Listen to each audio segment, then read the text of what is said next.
Liton Das will be the white ball captain. Shanto will continue as red ball captain. Zimbabwe সফর যেন একটা ফাঁদ। সাকিব তামিমের যেই পরিণতি হয়েছিল একই পরিণতি হলো মিরাজ এবং শান্তর। 2011 সালে জিম্বাবুয়ে সিরিজে ক্যাপ্টেন্সি করেছিলেন সাকিব, ভাইস ক্যাপ্টেন ছিলেন তামিম। সেবার ওয়ানডে সিরিজটা খারাপ খেলায় দুজনই সেই লিডারশিপ রোল থেকে ছিটকে গিয়েছিলেন। মুশফিকুর রহিম পরবর্তীতে ক্যাপ্টেন্সি পেয়েছিলেন। 2026 মিরাজ ক্যাপ্টেন্সি করেছেন, শান্ত ভাইস ক্যাপ্টেন্সিতে ছিলেন, দুজনই ছিটকে গেলেন। নতুন ওডিআই ক্যাপ্টেন লিটন কুমার দাস, তাহিদ হৃদয় তার ডেপুটি। কেন এই পরিবর্তন, সেই ব্যাখ্যাই বোর্ড মিটিং শেষে দিয়েছেন সভাপতি তামিম ইকবাল।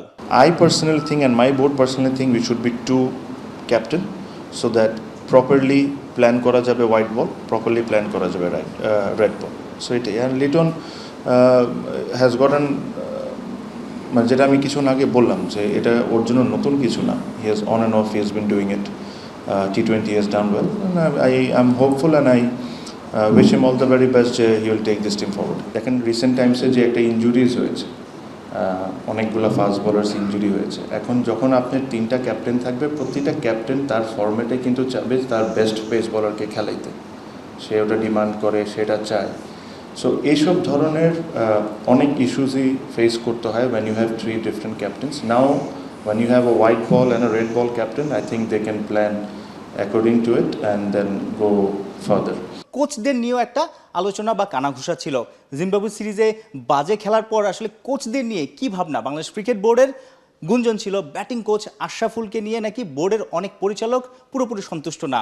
আফটার জিম্বাবুয়ে আমার সাথে পুরো কোচিং স্টাফ প্লাস অল প্লেয়ার্সের সাথে মিটিং হয়েছে। আমি তাদেরকে একটাই মেসেজ দিয়েছি আমাদের বোর্ডের পক্ষ থেকে, যে you should have a 6 months plan, যে 6 মাসে আজকে এখান থেকে কোন জায়গায় বাংলাদেশ ক্রিকেট টিম থাকতে হবে, এই জায়গায় এই পুরো একটা প্ল্যান রেডি করে আমাদেরকে দেওয়া। এটা আমাদের বোর্ডের সাথে ওটা অ্যালাইন থাকতে হবে, and then will work towards it. After 6 months will going to review যে কতটুকু অ্যাচিভ হয়েছে না হয়েছে। Captain Liton, vice captain Towhid Hridoy দায়িত্ব পেয়েছেন। তাদের প্রথম অ্যাসাইনমেন্টটা কবে? সেপ্টেম্বরে। ভারত কি আসবে বাংলাদেশে ওয়ানডে খেলবে? ভারতকে হোস্ট করতে যে কোনো ক্রিকেট বোর্ডে চায়, কারণ ভারতকে হোস্ট করতে পারলে অনেকভাবেই লাভবান হওয়া যায়। ক্রিকেটারও ভারতের বিপক্ষে খেলতে চায়। সেই জায়গাটাতে ভারতের বাংলাদেশ সফর নিয়ে কতটা পজিটিভ বাংলাদেশ ক্রিকেট বোর্ড?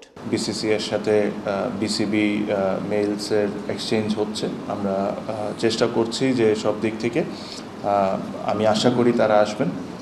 এটা আসলে বাংলাদেশের ইন্ডিয়া সিরিজ যখন হয়, the excitement is in different level, I'm sure, from the journalists, from fans, cricketers, everyone, and I'm very hopeful that they'll come. Bangladesh is an extremely safe country. Board মিটিংয়ের আগে আরেকটা বিষয় আসলে আলোচনা হচ্ছিল বা কানাঘুষা চলছিল যে আগামী বিপিএল কি মাঠে গড়াবে কিনা। তবে বোর্ড মিটিং শেষে সভাপতি তামিম ইকবাল সে আগের কথাটাই নতুন করে বললেন যে বিপিএল একেবারে যে ছিটকে যাচ্ছে বা হবেই না, বিষয়টা তেমন না। যদি ভালো মানের ফ্র্যাঞ্চাইজি পাওয়া হয়, একদম পজিটিভ থাকা যায় বিপিএল নিয়ে, যে ভালো টুর্নামেন্ট হবে, তাহলেই আসলে মাঠে গড়াতে পারে বাংলাদেশ প্রিমিয়ার লিগ। সাইফুল রূপক, একাত্তর।